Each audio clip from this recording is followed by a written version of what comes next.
morning. Bonjour à tous. It's a great pleasure to be here in Brussels. The last 2 days were very strange days, right? I just wrote a new book, which I'll tell you about shortly, but the title of the book is Technology versus Humanity. And if I had known the results of the election, I would have said Trump versus humanity. It would have been a good way of selling the book, I suppose. But let me dive right into the issues. I'm going to talk about technology and humanity. I have a website. You can download this PDF. It's quite a few slides later at the website. Future with Gerd, G-E-R-D. If you can't remember the name very well, it's like gastrointestinal reflux disease, G-E-R-D. Same thing. Future with Gerd. That's my name. So this is what I do. As a futurist, I don't predict. There have been some futurists that are very good at predictions. Alvin Toffler, Arthur C. Clarke, and Ray Kurzweil, and people like this. I focus on the next 5 to 7 years, so what I do is quite the obvious, as I like to say. I've been doing this for 15 years. I work in Switzerland and worldwide. We have about 40 people who are trying to help organizations, companies, governments to see the future. There's 2 poles. One is understanding the key trends and the obvious. As people like to say in China, if you want to know about the future, ask your children. The future is actually quite obvious if we take the time to look at it, at least in the near time frame. And the other trend is that, as I'm sure you've noticed, technology and humanity are converging. In a very strange way, if you use your mobile device, I don't have it right here, but you know what it looks like. If you use a mobile device, it's like an external brain. Your device outside of your body. This machine keeps all your information, your phone numbers, your content, your dating, your bank, everything is in this device. And now this device is about to become more powerful because we'll be able to speak to it. So I'm sure you've noticed with Siri and Cortana and Google Home and Amazon Echo, we're going to start talking to machines and they'll talk back to us.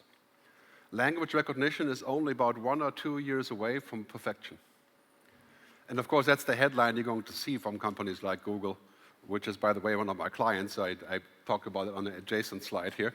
But what you're going to see is that they will give us these technologies as if these machines were our friends. That's the headline. Talk to your computer like a friend. Well, that's kind of familiar with Facebook, right? I mean, Facebook has completely distorted the meaning of friendship. Right? So we're quite used to that already. My book talks more about that stuff. You can find it on Amazon and various places. So in this world today, right, just what happened the last 2 days with the election, I mean, we're going to see a huge canyon unfolding between the US and Europe. And not that we haven't had it until now, but what we're going to see now, this is a very interesting twist. One of the tweets said to Elon Musk that really now we have a good reason to move to Mars, right? I tend to agree on that, but it is a while off. But in any case, our world has just become significantly less stable and less secure. Technology will be used as a weapon. Well, it's already used as a weapon, but I'll tell you how that works in the future. In fact, technology, you could argue, is more powerful than nuclear power. It does take a lot to build a bomb. It's not trivial to build a nuclear bomb. It doesn't take much to build a computer virus. It doesn't take much to replicate it. Well, it takes much, but not, comparatively speaking, not much. And now Europe is going to be in a position to fend for ourselves much more. It's a very big part of the analysis I've done on the outcome of the election. But anyway, we're moving into a world that is going to be based on data. And I'm sure you heard this before, but you can see clearly the development 10 years ago. All the most powerful companies of the world were oil companies and banks. And the most powerful companies today are data companies. And I think this may not necessarily be by design, right? But it has turned out that data and being a platform and dealing with data is the most powerful thing. Data is really the new oil. This actually is the first year where data will make more money than the oil business, roughly $8.6 trillion. And by the way, the end of that list here is all Chinese companies, right after the American companies. Right now, the internet is de facto owned by US companies, and I lived in the US for 17 years. All of these guys are my clients. So it's a very interesting scenario that we're seeing here. There's a lot of power being moved over to that kind of thinking. And it's really quite clear that we may be entering a world where we have superpower. Right?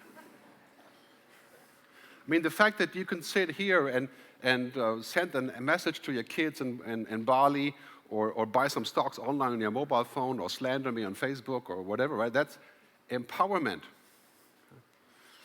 But in many ways, for example, jobs will be significantly impacted by this, because in the near future, computers will learn how to do a lot of our work.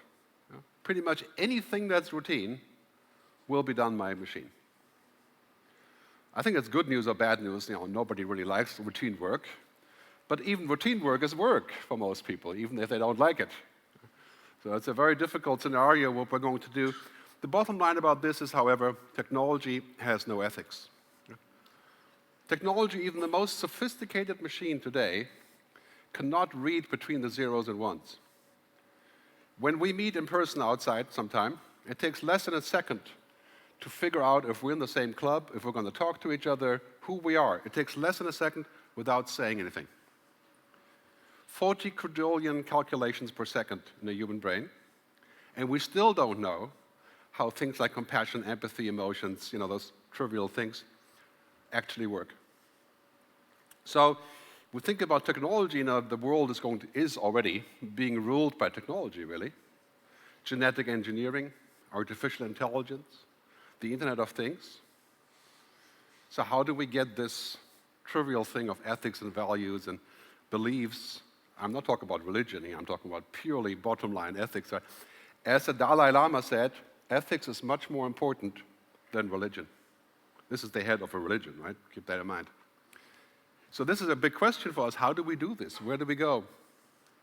And what we have to observe for this is what I call the mega shifts. The mega shifts are 10 different things I'll show you briefly that are going to impact everything that we do. And I would maintain that privacy is just one of those things. It's really about humanity. Privacy is a piece of being human. Now, if you're looking at these mega shifts, most of those you know. I'm not going to explain all of them because it will take all day. But you can find it all on my website.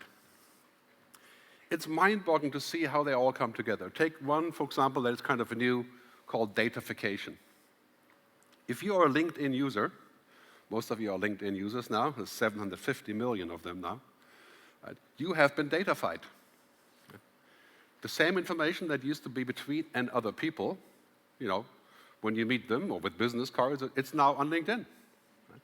LinkedIn has become the OS for work. In fact, that's their mission, is to predict work demand, to connect people, to create a giant global brain of work and jobs. And that's what sold them to Microsoft. So I'm not saying it's a bad thing, I'm just saying it's one of those trends that we have to observe, figure out where it's going. The CEO of Google said the other day, I think it's already as soon as he came in about half a year ago, so Sundar, he said, we are moving from a mobile-first world to an artificially intelligent first world, AI. And in a nutshell, AI is getting computers to think like humans. Not programming computers, but getting computers to actually learn how things are being done and then simulate them and do them better than us. Google Maps is a great example of this. Google Maps learns where you are, where you want to go to, who you are, what you like. It makes recommendations. This is the biggest company in the world as far as data is concerned, Alphabet, Google. And they're moving to a world of artificial intelligence. In 5 years, you will not be searching Google for the best sushi or whatever you want to eat in Brussels. The system will already know where you are, who you are, what you want to eat, where your friends are, how much money you have for eating. It may actually eat for you as well.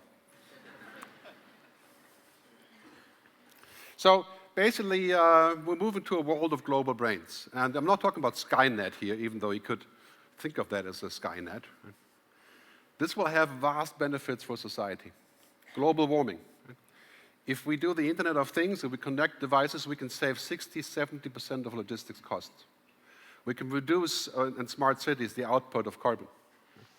We can solve huge issues like diseases. All positive things, right? At the same time, of course, having a global brain, as I'm sure you can imagine, has significant potential of abuse. We don't get amazing technologies without those downsides. There's no such thing. Technology is morally neutral until we use it. It's very important to keep this in mind that we can't really have both very easily. What we need to figure out is how we use the global brain to our advantage, but not be used by it. I think that's a key message for today. And if you see what companies like Google are already doing, is they're building intelligent assistants that are essentially our own brain. So this is called the Google Assistant. You can see it on YouTube. It does all the work for you. Schedules your meetings, arranges your travel, figures out where you're going to go next. Another company called Pillow, of course from San Francisco, where else, right? The epicenter of technology, actually figures out what you need and supplies you with pills and recipes and stuff, right? It actually spits out your pills you're supposed to take and thinks on your behalf. This is not a joke, this is actually working, right? You would tend to think it's kind of like science fiction. And then the Internet of Things comes along, and pretty much everything around us, some people are estimating 500 billion connected devices in the next 7 years. Can you imagine that? Our car, our health records, right? Our pills, our clothes, our shoes, our eyeglasses, everything. And when that happens, you can imagine the benefits of that: smart cities, smart farming, and you can imagine the possible abuse of that. I mean, right now we already feel naked on the internet, basically. I mean, can you be more than naked, like without a skin, I suppose? But it's going to be mind-boggling, like 1,000 times as big. And so the question I have for companies that do the Internet of Things, and regulators and governments, right, how will we use the Internet of Things to empower us, right, for human flourishing? I mean, that's, to stick with the Greek philosophy, that's the ultimate goal, right? We want to be happy. We don't really know what that is, happiness, but the Greeks call it eudaimonia, which is human flourishing. Will it serve that purpose, or will we actually be diminished? For example, when you're tracking your car, your insurance company says, well, we've been tracking you for a while, and you drive like a madman, like a German. Right? You go too fast, you speed up, you slow down, you make phone calls, and the car would know all of this, and then the insurance company says, you know what, you're going to pay 400% more, or if you don't drive, basically, 90% less. That is a very bad idea. I mean, it's against the whole purpose of insurance, is to be collective, right? I drive like a madman, somebody else does not. Those are real ethical and philosophical discussions that we're going to have to solve. And then the idea of what we're doing on the internet, right now we are being data mined left and right. And some of it with consent. So if we consent to it, is there anything to be said why we shouldn't, or how we can get out? I mean, we're consenting to Facebook, even though Facebook is the biggest mining operation on the planet. I mean, I tried to get off Facebook, and earlier this year, I can't do it. Right? 74% of my traffic is on Facebook, from Facebook. It's like removing myself from reality. So it's sort of a love-hate relationship. But the question is, in 5 years, when the artificially intelligent systems come in, will this then be like a giant data mining operation into my brain? I mean, literally connected to my information, just the new normal. Einstein already says, not everything that can be counted counts, and not everything that counts can be counted. Let's keep this in mind. This is actually not all about data. The fact is that humans aren't really about data. Not at all. We don't decide things based on data. Data is just part of the things that we do. Right? Daniel Kahneman, a psychologist, once said that cognition is embodied. We think with the body, not with the brain. Right? And this is why computers will never think like us for the foreseeable future. Because they can think with an artificial brain, they can do that, and they will get very good at that. But it does take a little bit more. So we're going into a future where we're entering a new relationship of man and machine. If you have kids, this is going to worry you or also excite you. But even if you're my age, you're still going to live to see this happening. This is not about years, decades, this is about years. This is a few years away. So the number one topic really is this: how do we converge? Basically at this point, you're going to see these two polar things, what I call the androrhythms, the human things, and the algorithms. And so I think what we need to do, given that trillions of dollars are being pumped into algorithms every day, I mean, every major tech company is buying artificial intelligence companies. Right? If you're a researcher in AI or big data, or you're going to end up in Silicon Valley or in China, right? That's where everything is happening. So how do we build a protection for algorithms, for human things? Right? Do we need a human protection agency sooner or later? Like we have an EPA in the US, right? Do we need an HPA? What role does Europe play? Well, suffice to say that in Europe we actually care about collective good. Right? This is a thing that's different. I live in Switzerland, where that's probably even more extreme and direct. But I'm originally from Germany. So basically this topic is going to be a huge debate, and it's, as I said, not decades away, but years away. Man and machine converging, human-machine symbiosis. There's already a saying in the US, it says, you're either wired or you're fired. Right? You're always on that, and in a few years that means you use augmented reality, you use virtual reality, in 10 years means your brain is connected directly to the internet. And I'm not joking on this one. So what's our social contract for this? This is the key question, especially now that we have Trump-Fukushima, as I like to say. What's our social contract? I mean, our social contract rules how we do everything, not so much the laws, but how we actually feel about this. How do you feel about that converging? How do you feel about sitting around the dinner table and every single person on the table is working on their mobile phones? Right? Imagine that is happening directly from our brain or from our augmented reality. So the reality really is we're living in a world of exponential technological change. And we have to understand this because we're actually no longer at the beginning of the curve, where it didn't matter, because if you doubled 0.01, you still get nothing.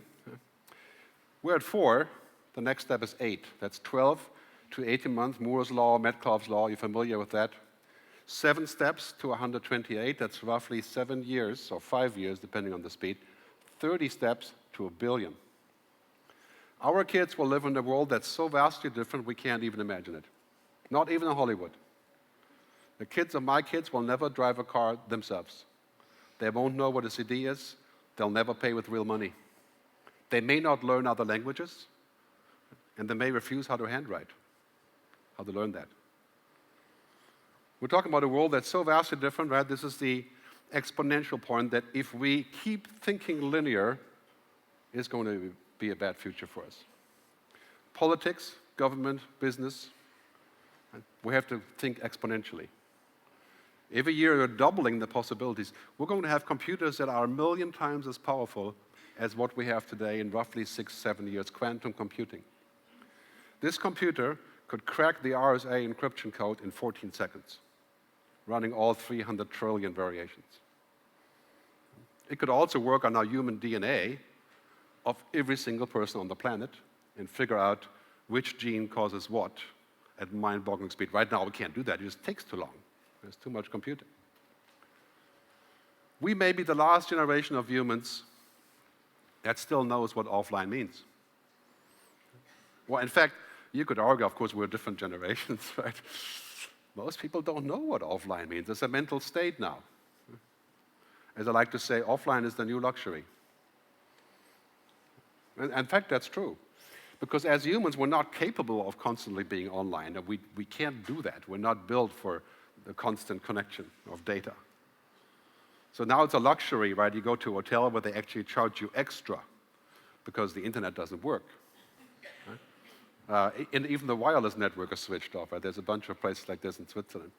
So we have to ask this question, how much do we believe in technology?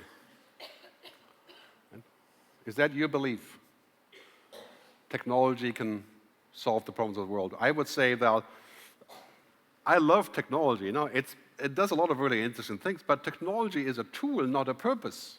There is a difference, by the way, right, between being a tool and a purpose.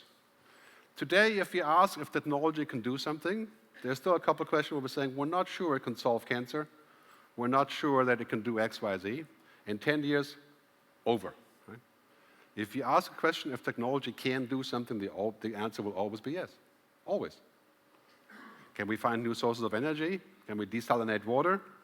Can we do social security with an AI? Yeah, the answer is yes. But should we? That is the question. The question is no longer how we can do something, how much it will cost, or when, but if we should do something. And people are really worried about computers and machines ruling the world. My view on this is robots and machines will not come and kill us anytime soon. Right? That is a worry that some people have. The much bigger problem is that when machines take over, can we still act and feel like humans? That is a much bigger problem, because they may not leave us enough room.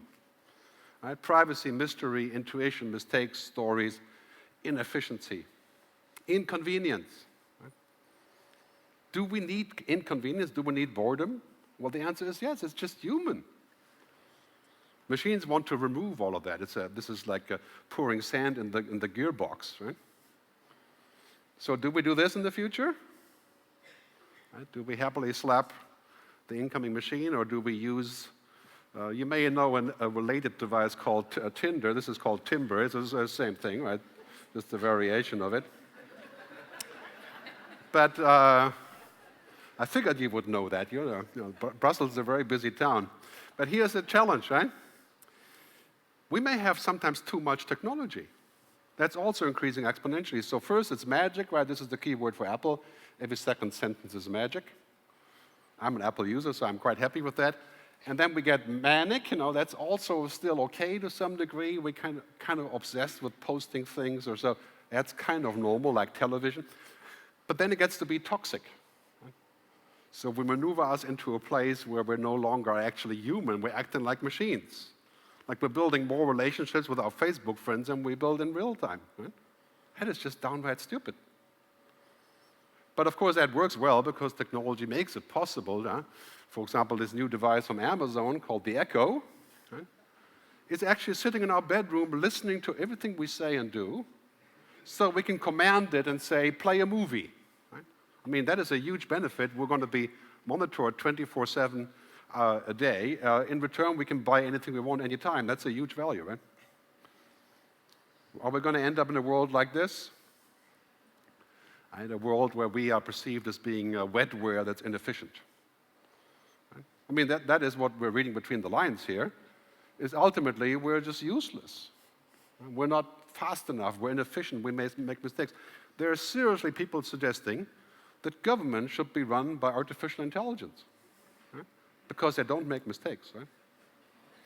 Maybe Trump is already an AI, I don't know, but I don't know how you think about that. That may be good news if he was. Right? But I call this machine thinking, judgment erosion, automation bias, the glass cockpit. You heard about this, right? These are all words coming out of this discussion about technology. The glass cockpit comes from pilots forgetting how to fly. US pilots are spending 3 minutes per trip actually flying the plane. The biggest problem is on long distances, you don't actually fly anymore. And when it's time to take over, you can't because there's just too many glass screens. It's too much automation. And you forget how to fly. Maybe you forget how to date in real life because you're using Tinder. Right? Maybe you forget how to navigate in a city because you're using Google Maps. Well, that's okay, I guess, right? But are we going to forget how to vote? How to make up our own mind? Right? Are we going to forget how to have relationships? Or I call this dataism, right? Praying at the altar of data. There's nothing wrong with using data. I mean, if we don't use data, we're going to end up dumb and uncompetitive. Right? That's not a good thing. Right? We need to use data to be smart. But data is just a piece of life. It's not life in itself. It's not going to give us 100% of what we need. Now we have to realize what used to work just fine in the past may no longer work in the future. This is a tough realization because we've learned that success breeds success, but it's actually not true. Too much success breeds compliance. We have to think about what it means in this exponential age. Where do we need to go? Right? Because it's a framework that changes with technology, not the picture. So if you're a regulator, politician, and the parliament, we have to think about this framework change. That is robotics, artificial intelligence, the Internet of Things, the blockchain, genome editing. I mean, basically today, you can already safely say, if you are in politics or if you're in leadership position, you don't know about these things, you've failed in your job. I mean, these are going to be big decisions that we have to make as to how we're doing this, who's controlling it. Right? This is what I call hell then, right? Hell and heaven. Technology could be fantastic, and I think it will be if we do it right. 90% is on that way. Solving cancer, right? Creating a kind of nirvana. Or it could be hell, right? It could be worse than anything we've read in George Orwell. And we're at that junction right now. Key question I have, especially after yesterday, right? Who is mission control for humanity? Well, you know where it is now. Right? It's a tiny triangle in the San Francisco Bay called Silicon Valley. That is mission control for humanity. Right? That's a fact. And China, to some degree, starting to be the same. That we have to fix. Because there's big decisions coming out, much bigger than as to net neutrality or those kind of trivial things compared to this. Right? We're talking about the very reason of what we are in humanity, how we're listening to devices, how we're speaking to devices, how devices are starting to dive into our head with intelligent digital assistants. I mean, who would you trust to create the digital copy of yourself? That's what they're doing. They're creating digital copies of us. And we like the idea because it's convenient. Right? I mean, it's clearly a huge challenge that we're going to see here. How far will we take this? Will you take it all the way to the cyborg? That's what's being suggested. We're becoming technology. I don't think we should become technology. I think we need to think about what makes us human. What about those things like mystery, fantasy, imagination, free will, right? Well, free will is a really European invention. Right? What is that actually? Will technology remove free will or the possibility of mistakes? And where are we going? Will we have this convergence of technology and humanity? This is the key question. Right? I mean, look at those two things. In your life, most of our lives happen on this part of the equation. Right? Algorithms are there to support that, not to take it over. This is a really key question. How do we remain a society where this matters in the face of trillions of dollars being invested in technology? This is not just about privacy, it's about everything that goes around this turf. Who's going to be allowed to go inside of our heads? That's really what we're talking about here. Will there be a lock, an ID, some way of safeguarding it? I launched an open letter to Google, Amazon, and a bunch of other companies on artificial intelligence last week in Wired, waiting for a response to see what they're actually going to do about safeguarding us in this future. So here's the question. A lot of people are starting to feel, well, if this is happening, basically we'll become useless humans. Because technology will take our jobs, and what do we end up doing? So in the end, I think we need to think about ourselves as being different than machines, about being more than human, being, in a way, looking at the issues of what should be automated, what should not be automated. And if things are automated, do we have an automation tax? Do we have a guaranteed minimum income when 60% of jobs are being automated? That is the reality of the next 20 years.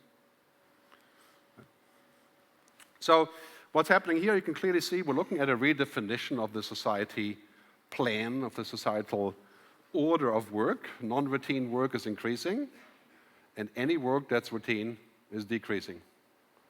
And that is a huge chunk of everybody's work. And also, productivity is going up. This is US numbers, right? But employment and income is going down. Well, this, of course, that is inequality in a nutshell, right? So I think Europe needs to show leadership in digital ethics. And this is a huge opportunity for us. This is not a disadvantage. In fact, you could say it is no longer a disadvantage to have ethics. As Bertolt Brecht once said, dinner first, morals afterwards. So now it's going to be about thinking about algorithms and what I call androrhythms, to build that relationship between the two. Providers must take responsibilities. We need much improved stewardship, wiser leaders. I mean, pretty much any politician that doesn't know about the issues of technology, I think, becomes useless in a very near future. That may be the majority, I suppose. But new social contracts. What are the ethics for a digital age? Education change on focus on technology and humanity. I mean, in 10 years, if you know everything there is about tech, that's fantastic. But if you don't understand humans, you don't have a job. That's kind of the plan for the future. And maybe a humanity protection agency. I mean, this is more of a joke, but we may ultimately need this when we're looking at the future there. So we're moving in the world in Europe, I think, from what I call Team Robot. And I propose that we stay solidly on Team Human. How we design that, we can discuss in this conference, I'm sure. And my final word would be, embrace technology, keep the magic, but don't become it. Thanks very much for your time and attention.